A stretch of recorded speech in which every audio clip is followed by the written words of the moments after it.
সেই চিঠি আপনি পাঠিয়েছিলেন? ঠিক বোঝাতে পারবো না কেন। অরুণ আমাদের বাড়ি ছিল অনেক দিন।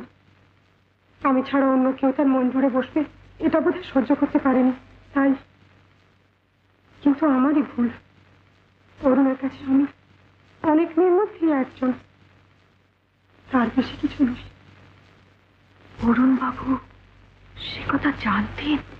কোনো সন্দেহ নেই তাতে। কেমন করে বুঝলেন? আমার হাতে লেখা সে এত ভালো করে চেনে যে বুঝতে ভুল করবে না।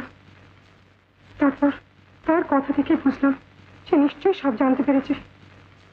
অরুণ তোমাকে ভালোবাসলেও ও চিঠি সে পাঠায়নি সাগর। সবকিছুরই মূলে আমি। আমায় তুমি মাফ করার চেষ্টা করো ভাই।